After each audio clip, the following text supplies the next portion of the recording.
I am Sauron the Great, at your service. Sam smiled grimly before asking Sauron, What's it worth to you? What do you mean? Inquired Sauron. Dinna be so Foucauldian. I ken you wants the ring. Make us an offer, or we'll do nocht, and we'll say nocht. Sauron laughed a sonorous laugh. Spiegel began to find him almost more irresistible than Gorbush. Oh, the ring, he smiled. We can talk about that later. Though I wouldn't use it if I were you. It was really only meant for Maiar. And whatever you do, don't drop it into Mount Viagra, or Gandalf and his evil allies will take over the world and enslave everyone and turn them into drugged-out zombies without hope.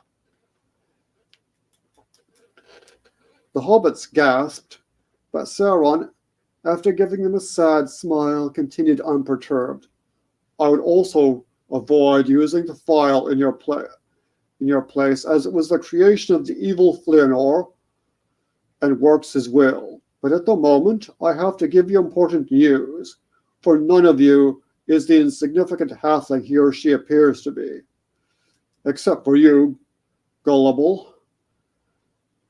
I fear you are but another interesting narrative irrelevancy. We not interesting irrelevancy, protested Gullible.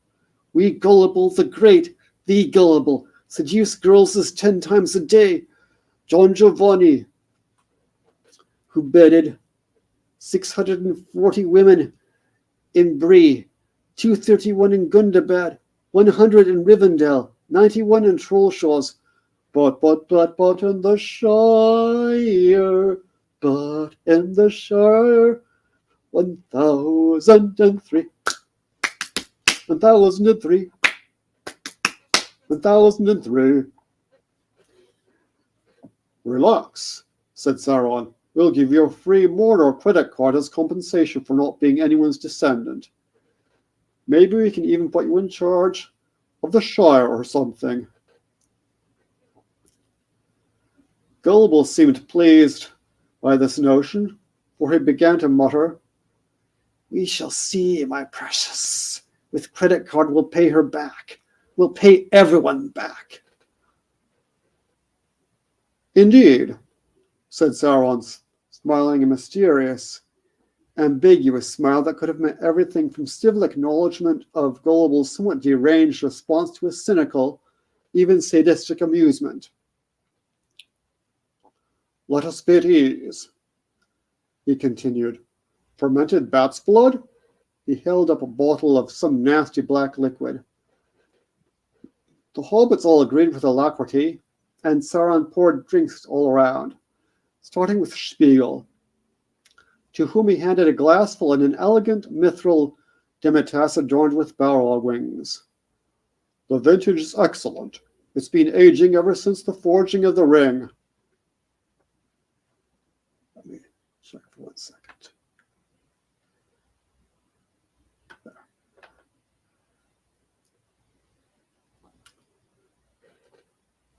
You said you had news, observed Sam. I do, said Sauron solemnly. Frodo, I am your father. You are my son and heir. The Nunanshire estate is but the beginning. If you are found worthy, you shall reign over vast kingdoms. There was a subtle hint of doubt in the if. I owe you a few birthday presents. He smiled through his tears as the violins played some mushy tune or other. Frodo gaped in amaze, while Sam chortled sarcastically behind his hand. But I thought Bilbo was my father, stammered Frodo. He was, but I am your great, great, great, great, great, great, great, great, great, great, great, great, great grandfather. A couple of millennia ago, I had a fling with a winsome hobbit lass on the banks of the Anduin, before your people moved out of the range of my geographical knowledge. It was a moment of weakness. I was on the rebound from Minnie Mouse, and hadn't yet translated my woga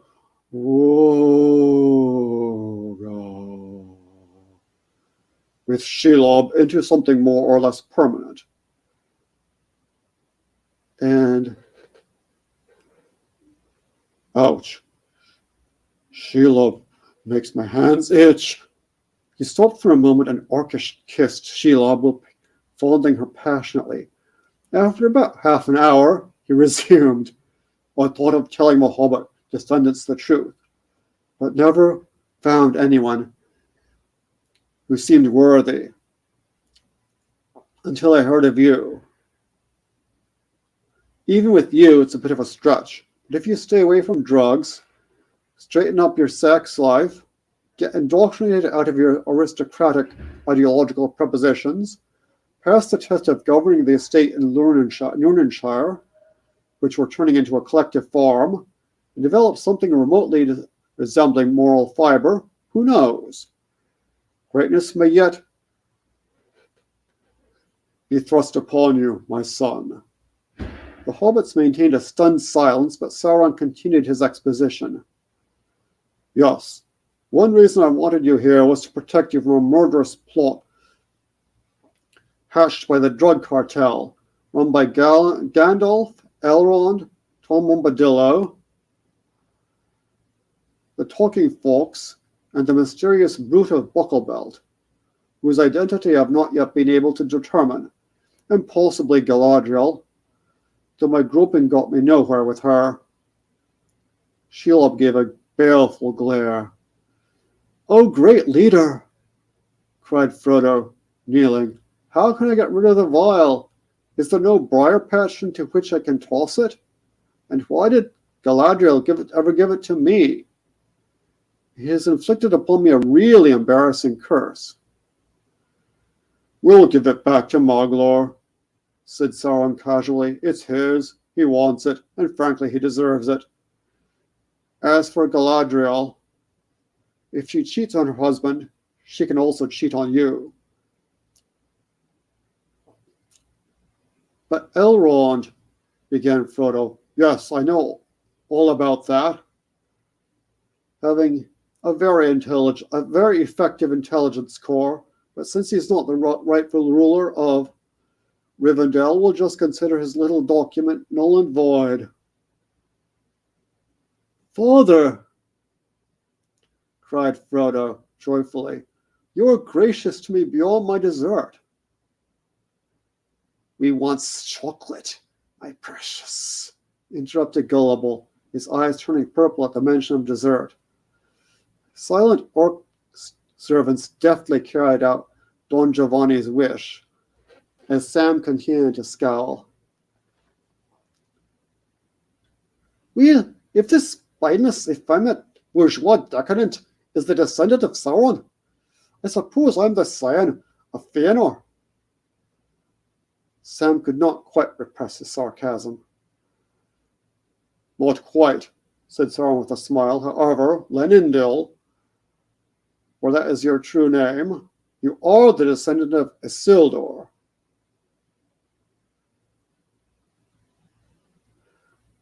"What about Aragorn, son of Arathon, son of Eredud, son of Erebarth?" blurted Frodo. "Who that?" said Sauron. "Aragorn the Simple, Aragorn the Fool.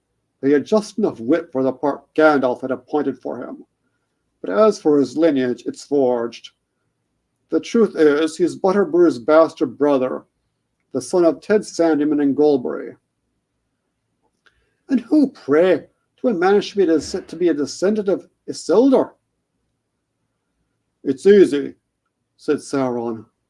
"After the destruction of Arthurian, Arvegetal, the last king, fled to the Shire, where he sojourned for a time, and wogoed with a more bearable, lovely hobbit wenches. You are his most direct descendant. When I come into his own, you will be given the realms that should rightly be yours." "I dinna believe you," said Sam bluntly.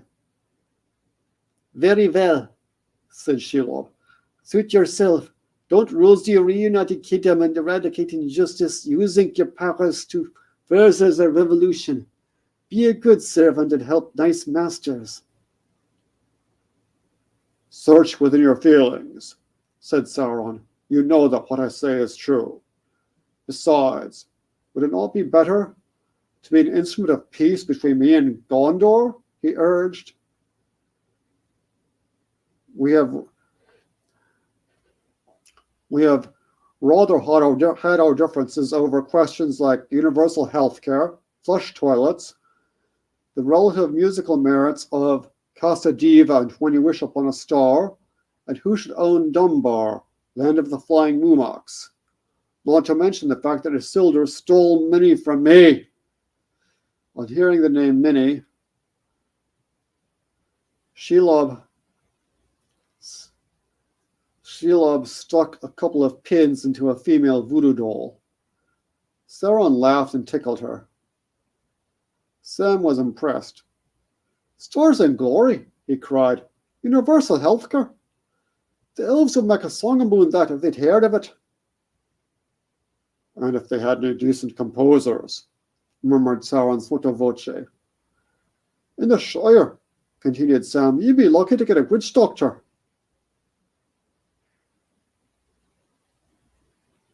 But does this mean we'll have to turn evil?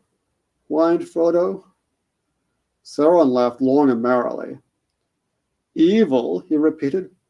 In what does said evil consist? In providing universal health care?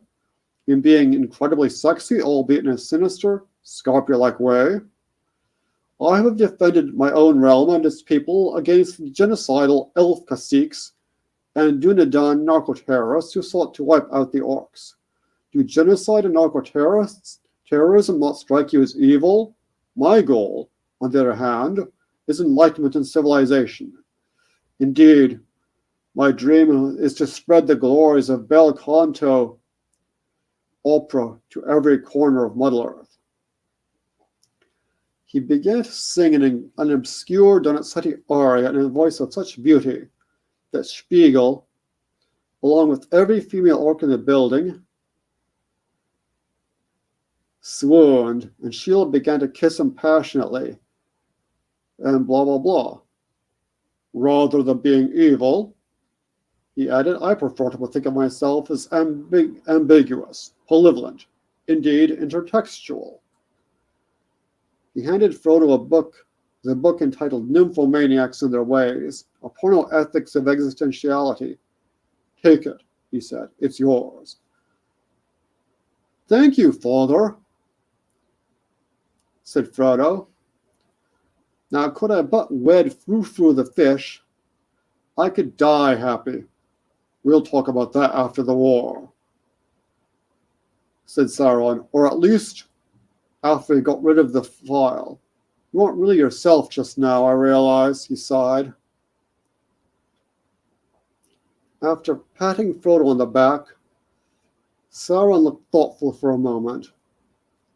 I did once send a plague of plastic white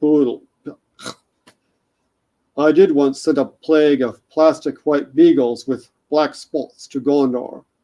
He written, Get Mordor, it pays, he mused, but that was just a prank. Surely my plans to build an opera house in Minas Mickey prove my benevolence. Sauron, your words are truth, said Spiegel. May I keep your blueprint for the new order? She begged. Take anything you wish, my sweet, replied Sauron, the mellifluous cadences of his baritone filling Spiegel with a mysterious thrill. Or was it dread? Or was it lust? Sam was silent for a while, pondering. Tell me, what is Gandalf? He asked at length. The subject is not a very pleasant one, replied Sauron. In Volnor he got by mainly by cheating at poker, and by various other lies and machinations. Here in Middle-earth, his evil deeds continued unabated. He was in the pay of everyone, even me occasionally. Traitors can be useful. Carried got involved in some disgusting genetic experiments, which he got involved in, which he carried out on Denethor's wife, Clarabella, sometimes rather rudely called the Cow, and generally speaking, is the greatest threat to civilization that exists. Until he murdered Saruman, even I had no idea how evil he is. The hobbits were filled with horror and resolved to join Sauron in his glorious struggle against evil. Even Sam had no more doubts. "How can Gandalf be defeated?" asked Smeagol.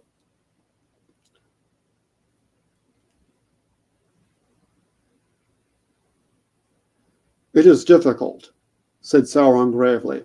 "As long as he has the Elven Ring, no power in Middle-earth, not even mine, can overpower him. Especially if you throw that ring in Mount Viagra." "We can discuss this further later," said Shelob. "We should be getting back to Barad-dûr. This is not the safest place to be discussing these matters."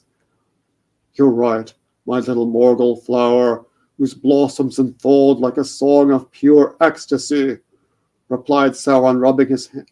"No comment." "Come, friends, we have much to do." Trusting wholly in Sauron and Shelob, the hobbits gladly complied. As they went, Sauron sang, "Morador Ongado, Morador, Morador. I'm a real wise guy, the great Sauron, and rule the fates of Ard. And when my Wooga Shelob turns me on, she really turns me on." Sorry, I'm really not in voice at the moment. And I haven't had drinking water in ages. The hobbits caught their first glimpse of Mordor. Sam and Frodo gazed upon it with a horrible fascination, while Spiegel looked upon it with understanding and love. It was a sight utterly unlike the aristocratically anarchic Shire, with its total lack of any concern whatsoever with the public sphere, independent of the private interests of the landed aristocracy and the rentiers that clung leech-like to their shadow. Still less did it resemble the tourist-ridden, sanitized but exploitative and other-denying commercial banality of Gondor. But before they could get a clear picture of what it did resemble, the reveries were interrupted by a blast from the past they could have done without.